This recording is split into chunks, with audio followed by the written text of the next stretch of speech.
Welcome to the Brain Saver podcast, where I teach you how to change your brain, protect your future, and be a part of the generation that is going to end Alzheimer's and dementia. Before we start every podcast, I have to let you know that you can protect your brain, you can reverse cognitive decline, and it is much simpler than it may seem. Now let's jump right into today's episode. Hello, everyone, and welcome back to the Brain Standard podcast. I'm your host, Tyler Bradley, and if you don't know who I am, I'm going to introduce myself just a little bit because there's a lot of newcomers to the podcast. I started coaching in the health space and specifically looking at brain health because my mom was diagnosed with early onset dementia at only 57 years old.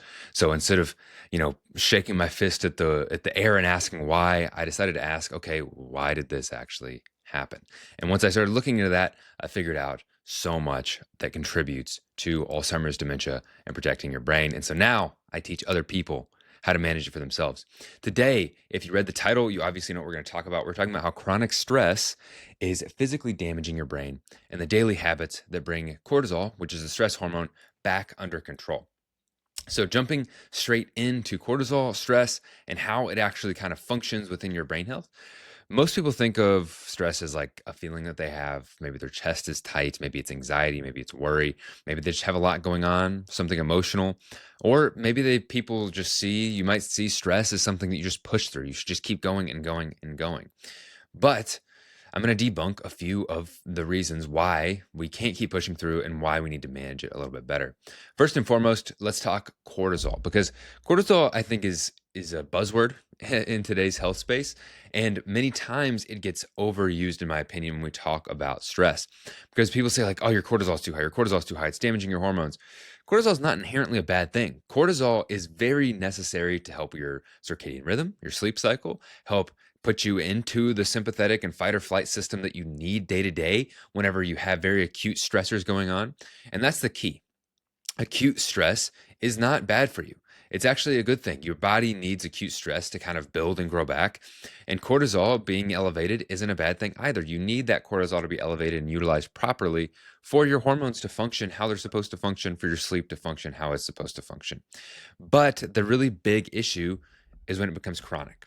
So chronic cortisol, chronic stress elevation is a really, really bad biological event that we do not want to happen.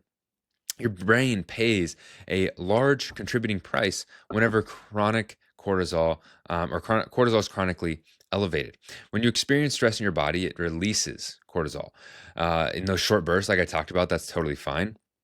That's what it's designed for. But when it never turns off, this means that other hormones are never turned off. This means that insulin is being blocked as it can't be received into the cells.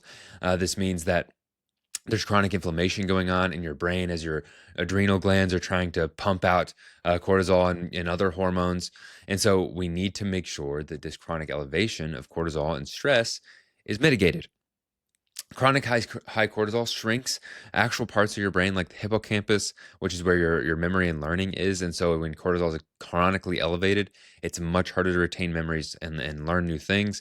This is one of the first areas actually affected by Alzheimer's disease as well. High cortisol disrupts the blood-brain barrier.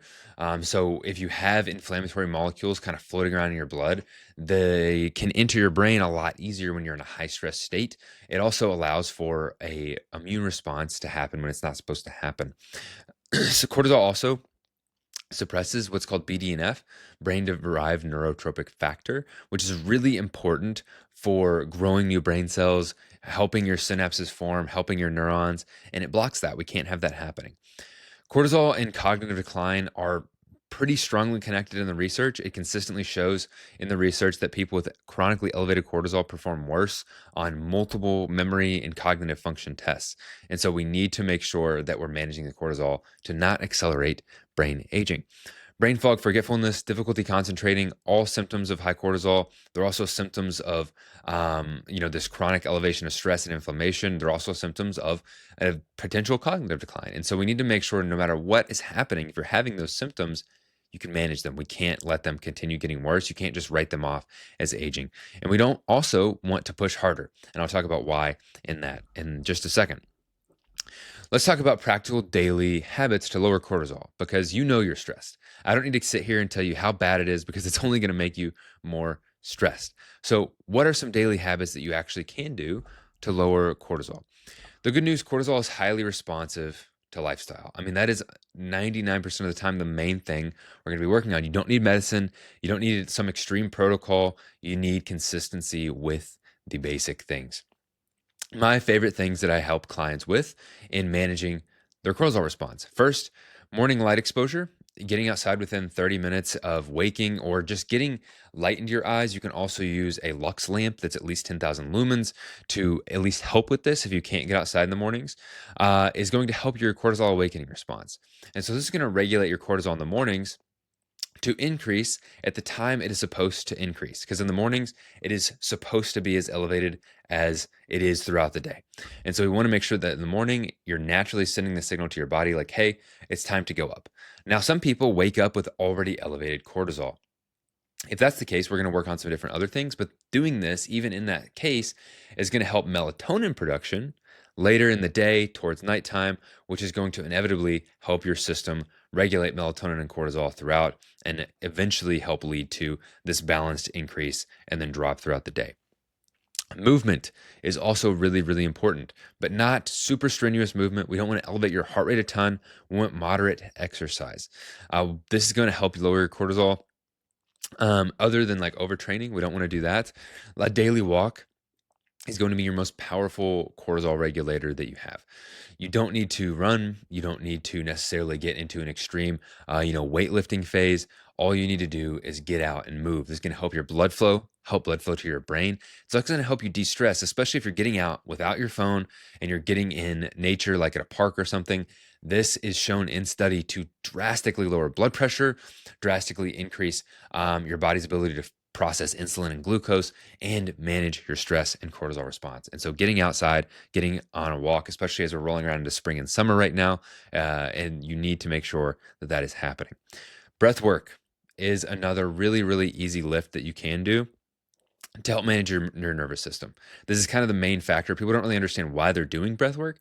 You're doing it to help your nervous system switch over from this fight or flight response to the rest and digest response. Slow, controlled breathing, even for just 2 to 5 minutes, is going to really help. This is going to activate what's called the parasympathetic nervous system, which is the rest and digest that I talked about. It's going to help regulate your heart rate if it's too high. And the biggest time I have people do this is before they go to sleep. And so laying down in bed, a lot of people have their mind racing. If you have trouble going to sleep, do breath work right before you kind of go to sleep. And this, my favorite one, is box breathing. So this is typically breathing in for 4 seconds, holding for 4 seconds, breathing out for 4 seconds, and then holding for 4 seconds at the bottom. And then you just repeat this cycle anywhere to 2 to 5 minutes. It's going to be hard at first, likely, especially if your cortisol is elevated, because when that's happening, your brain is sending signals like, we need to do something, we need to do something, we need to do something. But that's just your fight or flight response. When you don't actually need to do those things in that moment, what you need is to calm yourself down, to regulate your nervous system. And this breath work is going to be really, really key. And so box breathing is the best place to start. Cutting hidden stressors out of your life is another one that people always, always miss. Ask yourself, what is causing the most stress in my life that doesn't need to? A lot of times, right, it's work, it's family, things that you can't necessarily control. But so many times we have these stressors in our lives that we can manage really easily. I figured out that scrolling Instagram, which I already knew I shouldn't be doing, was causing a lot of just unresolved cortisol response in my brain, because I was getting things about politics and things about what's going on in the world that's bad and bad news locally, and it just causes this massive cortisol spike. This is what a lot of people in their 50s, 60s, 70s do. They wake up and the first thing they turn on, and this is you, you need to stop doing this, is local news. Local news is fine. They give you the weather, and this is what a lot of people are, well, I need to see the weather. The weather's on your phone. The weather's on your computer. Get on there and look at the weather. What you're doing is turning on the news. You're getting bad news right away from your local news, which makes it even feel more personal. So you need to turn off the news. Things like that, cutting hidden stressors from processed food, which is a stressor on your body. It's not meant to be going through and trying to digest these poor foods in your gut. Managing blood sugar spikes.